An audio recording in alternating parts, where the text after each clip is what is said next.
Texas, our Texas, a magical place, a place of land and legend, a place like no other. People come here to touch it, to feel the passion, to soak it in and be a part of it. Texas, our Texas. Let's ride. Yeah!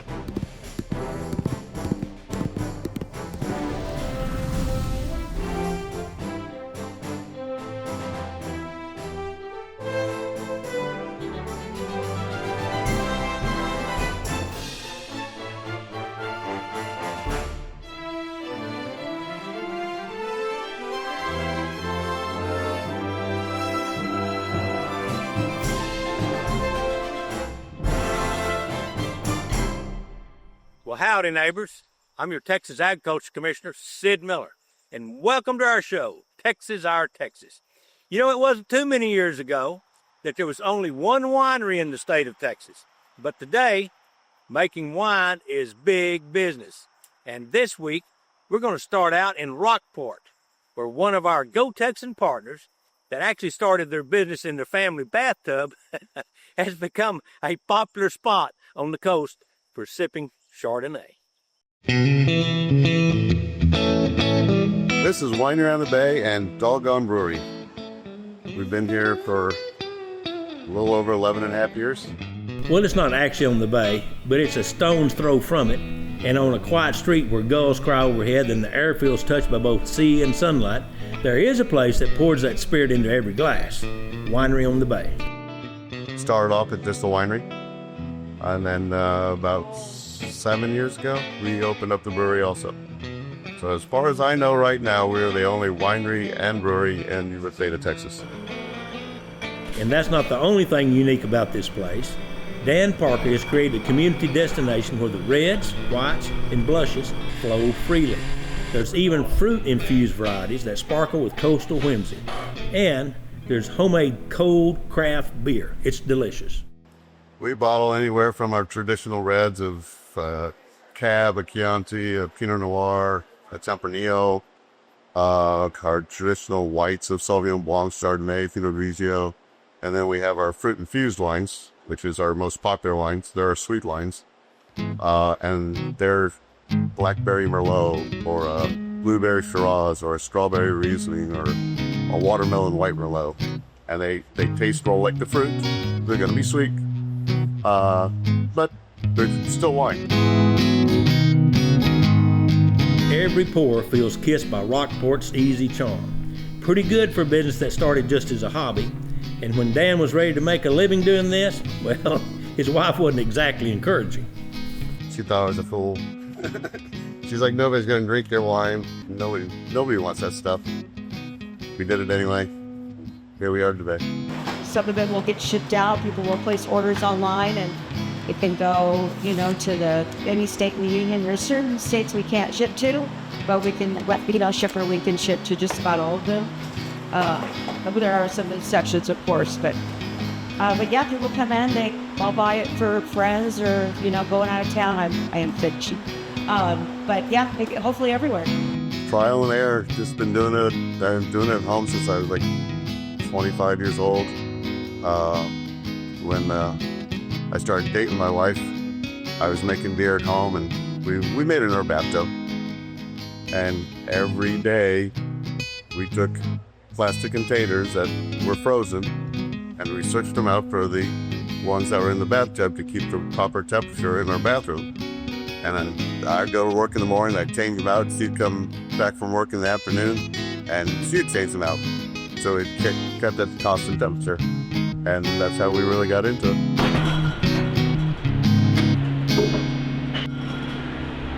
All the wines found here are fermented, filtered, bottled, and labeled right here in downtown Rockport.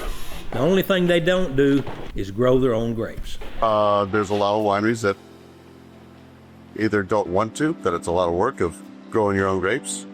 I don't want to work that hard, and everything would die on me anyway, because I don't have a green thumb. So we just buy our juice. We buy it from the vineyards. Part of Dan's success is thanks to the Texas Department of Agriculture's GO TEXAN program. GO TEXAN we've been the member for probably 10 years now. It's worked out great. They do a lot of stuff, not just for Texas grapes, but Texas agriculture. They still support us very well because we are part of the Texas wine trail. It's fun. I mean, it's like I said, it was my passion at home. It was my hobby that became my job. How could anybody not want to do that? Most people work to make money and come home and forget about their work life, and that was because they don't like working.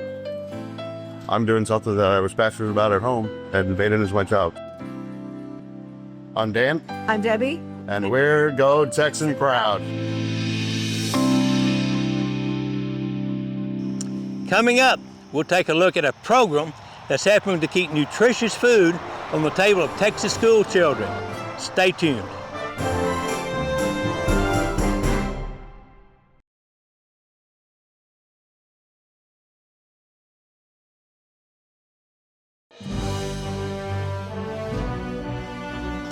It's an event that brings together school representatives from across the state to learn and exchange ideas about school nutrition and how we feed our school kids. It's called MegaCon.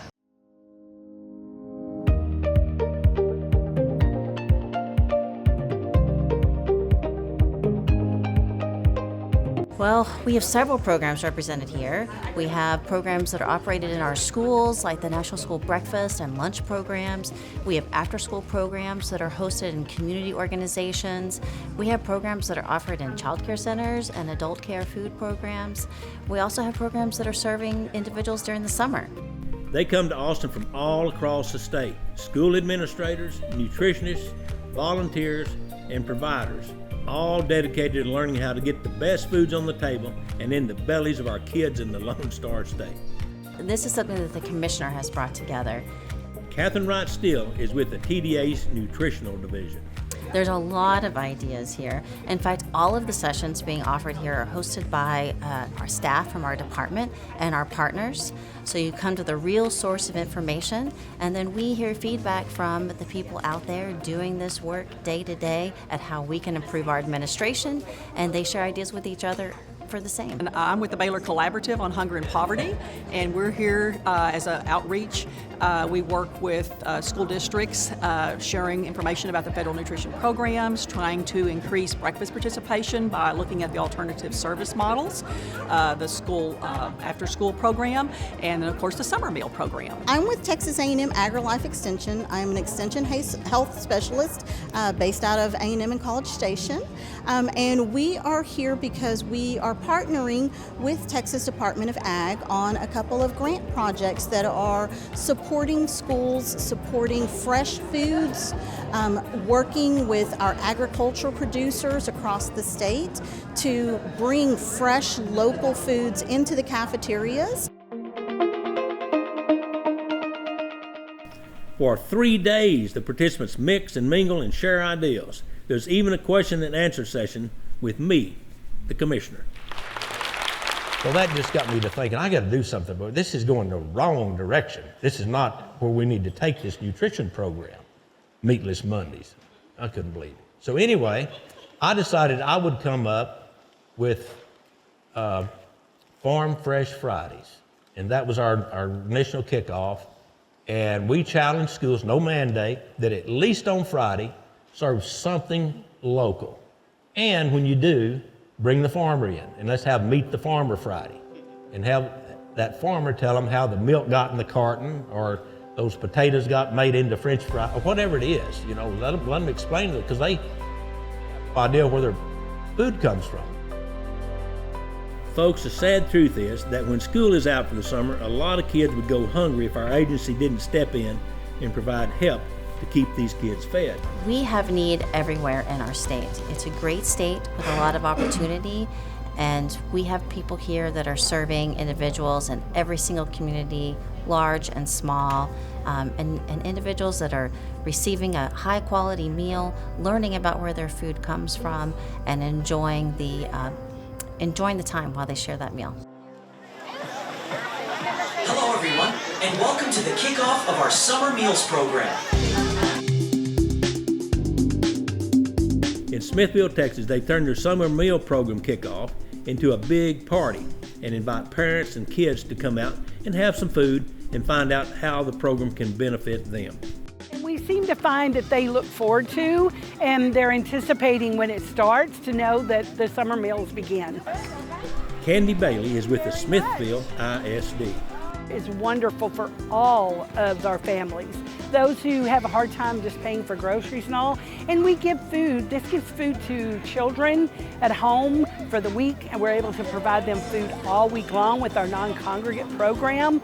We distribute 3- and 4-day meals, and that way they have food over the weekend, they have food during the week, and it just has helped so much. Students on campus throughout the school day. So for you Texas school administrators out there, be sure and be at MegaCon next year. Learn about our Farm Fresh program, and let's get the information you need how we can keep our Texas children fed. Tell them Sid sent you. This is a one-stop shop to get everything that you need to know to make your program better. In all, the Texas Department of Agriculture provides 5 million meals for school kids every single day. We'll be right back.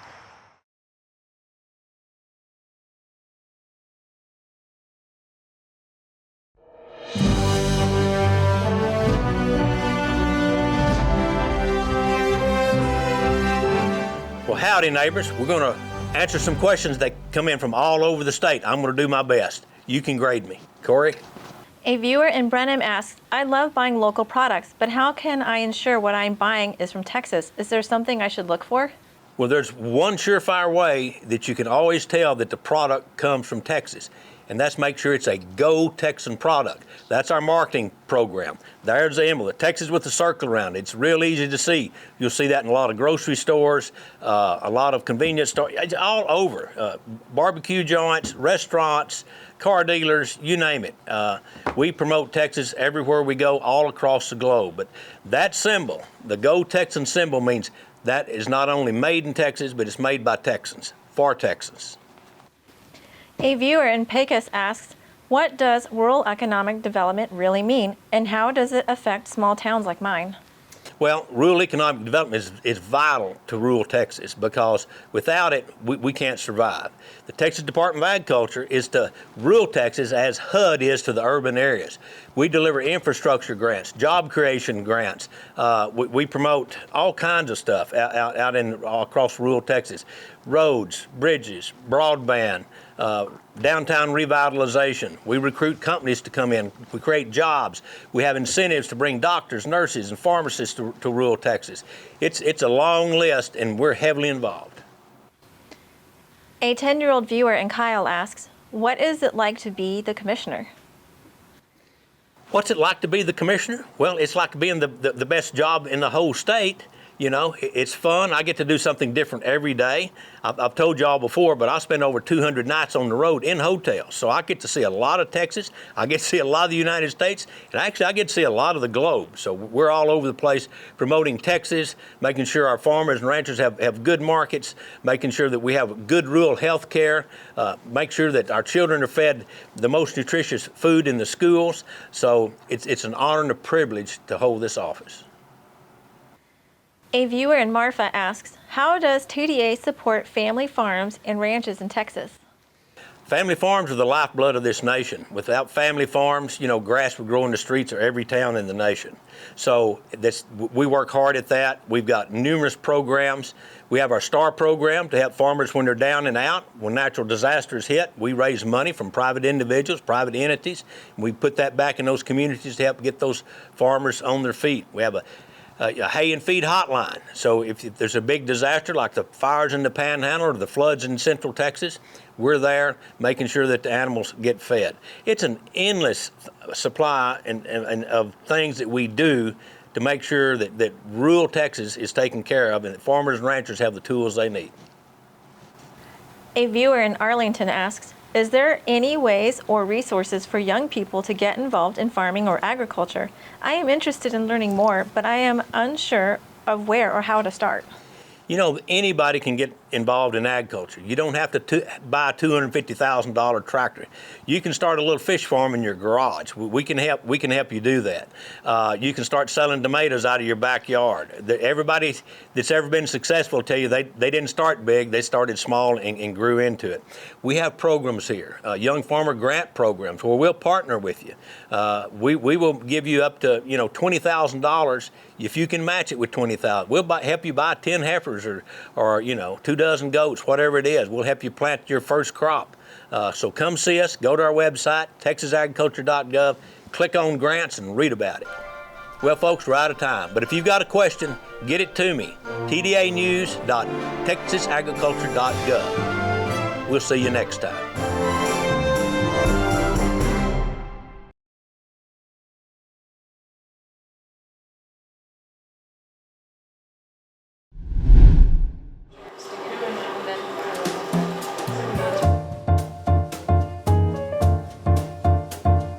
She calls herself the Touring Chocolatier. But that doesn't mean Kay Thibodeau takes her show on the road. What it means is she visits countries across the world to sample chocolate, learn new cooking techniques, and bring home varieties of cocoa that will tickle the taste buds. My husband and I love to travel, and so every place that we've gone, we've always looked at the cacao farms, the chocolate makers, things like that. And so we said, what better name? Because that way I can tell people when I tour the different areas that we're in, I find chocolate to bring back and share with my clientele and actually share my knowledge about cacao and how it's turned into chocolate and chocolate confection making. These are all of my chocolates from chocolate makers that I know personally. So I've either been to their farm, or I've been to their factory, or I've met them at places like the Fancy Food Show or the Salon de Chocolat in New York City, or Dallas Chocolate Festival.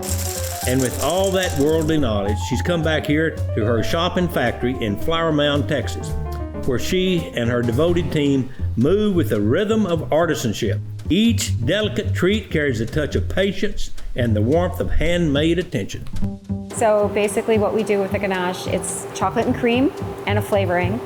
In this case, we use our gold chocolate and our liquid caramel as well for the flavoring and added a little sea salt. So a ganache is what every truffle is made from, chocolate and cream, hand rolled, hand dipped. My 3 employees, my 3 young ladies there, first of all, they're all under the age of 21. They are all extremely hard workers. I love them like my own daughters. I would bend over backwards for them. Oh, it's warming up. So we do use Texas pecans from MegaCon Pecan Company here in San Saba. They actually have the mother tree that started all the major varieties of pecans in the state, and I think in the country, as a matter of fact. So the difference between what I use and what a lot of cottage food bakers or home cooks will use, most of them will use what's called almond bark, candy melts, melting wafers, things like that. And if you look at the packaging on them, those will say milk or dark chocolate flavored. So they're not real chocolate. They don't have any cocoa butter in them. And cocoa butter is what actually has to be tempered because all of the crystals have to line up correctly in order to get that nice shine and that nice snap. So I use couverture chocolate, which has more cocoa butter in it than just like your Nestle's chocolate chip or anything like that. This is all a little bit new for Kay. She's only been a full-time chocolatier for about 8 years. Before that, she sold jewelry. Then she sold chocolate for a couple of the largest candy companies in America. But then her entrepreneurial spirit kicked in, and she quickly learned that people buy chocolate to feed more than just their sweet tooth. It's a memory. It's a great memory. We all have them. You know, when we were kids, handfuls of M&Ms, or running down to the corner candy store. My favorite memory, my dad had an old pickup truck and he was in construction.